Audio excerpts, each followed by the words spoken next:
আসসালামু আলাইকুম। আজকে আমরা এসেছি আমাদের জমি বাড়িতে ইউরিয়া এবং পটাশ সার দিতে। আমরা সাধারণত ৩ কিস্তিতে ইউরিয়া সার দিয়ে থাকি। প্রথম কিস্তি আমরা সাধারণত চারা রোপণের ১৫ দিন পর দিয়ে থাকি এবং দ্বিতীয় কিস্তি ৩০ দিন পর এবং তৃতীয় কিস্তি হলো ৫৫ বা ৬০ দিন পরে দেওয়া হয়। যেহেতু চারা রোপণের ৬০ দিন পার হয়ে গেছে সেহেতু আমরা তৃতীয় কিস্তির ইউরিয়া সারটা দিচ্ছি। ইউরিয়া সার কতটুকু ব্যবহার করব সেটা জমির উপর নির্ভর করবে। আমরা একদম জমিতে সাধারণত ৪৫ কেজি ইউরিয়া সার ব্যবহার করে থাকি। এই ৪৫ কেজি ইউরিয়া সার আমরা ৩ কিস্তিতে দিয়ে থাকি। প্রথম কিস্তি ১৫ দিন, দ্বিতীয় কিস্তি হচ্ছে ৩০ দিন এবং তৃতীয় কিস্তি হচ্ছে ৫৫ বা ৬০ দিন পর। যেহেতু আমরা তৃতীয় কিস্তির ইউরিয়া সার দেব সেহেতু আমরা এর সঙ্গে পটাশে মিশ্রিত করে দেব।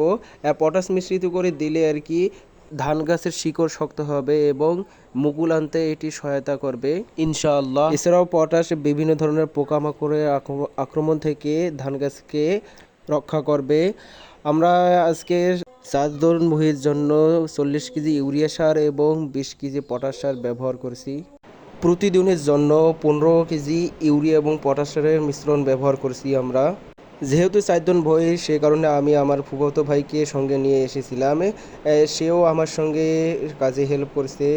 আমরা দুইজন দুইটি ডালিতে আলাদা করে সার নিয়ে নিয়েছিলাম। আমি একদিকে এবং ও অপর পাশে গিয়েছিল। যে আমরা সুন্দরভাবে ইউরিয়া সার এবং পটাশ সারে ছিটাচ্ছিলাম যাতে প্রতিটি গাছের গোড়ায় গিয়ে পৌঁছায়। এজন্য আমরা আড়াআড়িভাবে ইউরিয়া সার ছিটাচ্ছিলাম। সে একদিকে ইউরিয়া সার ছিটাচ্ছিল, আমি অন্যদিকে ইউরিয়া সার ছিটাচ্ছিলাম। এ কারণে আমাদের ২ ঘন্টা সময় লেগেছিল। যেহেতু ভুঁইগুলো ছিল অনেক বড়, সে কারণে আমাদের সময় লেগেছিল প্রায় ২ ঘন্টা।